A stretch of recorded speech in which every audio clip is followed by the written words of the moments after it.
Welcome, everyone. We are back in another great video. We have another great question. This question specifically from Linda.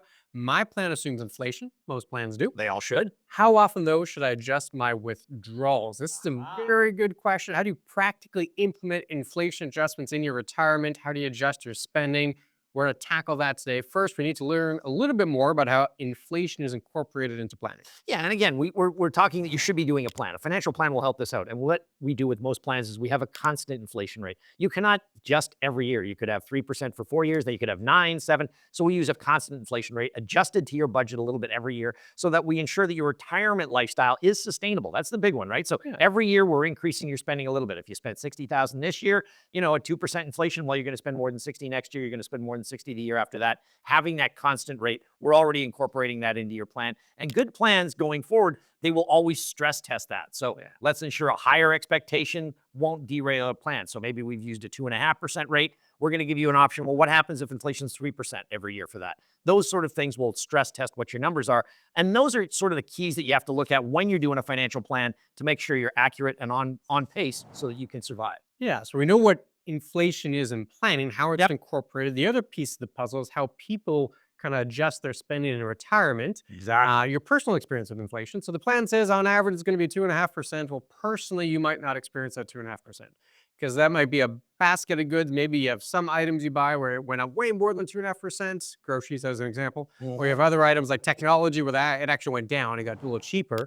So your personal rate might be a little different. So there's that element that everyone experiences a personal inflation rate, which may or may not differ from the actual rate.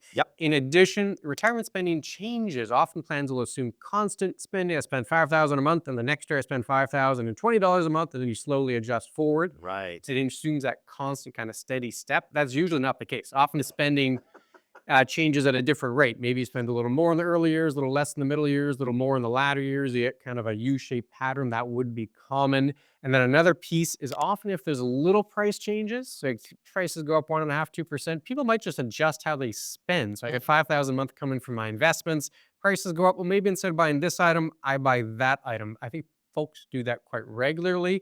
Usually in your working career, you have many years where you have a salary and you have to make those adjustments as the cash comes in. So those habits are kind of built in for the retirement years as well. So because of that, those three little items, because your personal experience with inflation is different than often what the official rate is, because your spending changes through retirement, and people kind of have the habit to adjusting for little price changes, the result is you get clunky adjustments for withdrawals in retirement. They're not nice and linear like the plan. They end up being kind of big and clunky.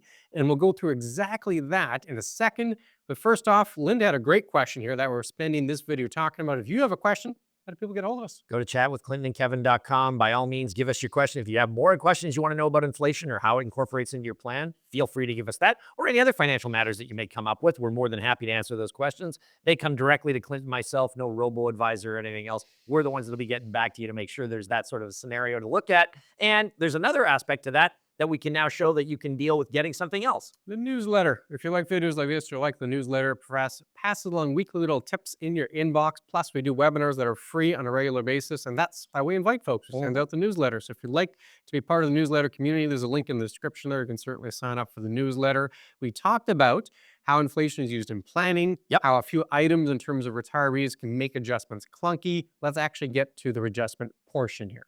Yeah, so I mean, if we're taking a look at the adjustments, I mean, one of the things one thing you have to do is importantly review your plan. That's a key aspect to deal with. I mean, what we're dealing with here is that your inflation numbers have been there. You know what's going on. So you spent $5,000 for the first 4 years. What you tend to do after that is that you'll make an adjustment larger that way. Maybe as opposed to the 2.5%, you're now going to a 7% increase, and that'll last for the next 4 years. So again, it's not a linear sort of scenario that you're dealing with. You're taking money at a certain point in time. We've seen this with many retirees. Changes don't happen even though inflation's happened, and then all of a sudden it's a big change, and you just make that big adjustment and go from there, and the same sort of years go there. So again, make sure that you do that. Review your plan every couple of years. Any material changes, you have to update it. So if all of a sudden we've had inflation move up over the last little while, we'll adjust it. If your spending patterns move up or down, things that we need to see with, those are some of the ideas that we deal with on the adjustments for clunky scenarios. Yeah, so the idea being the plan to have a linear assumption and say, all right, every year you get an extra 2.5% of spending power.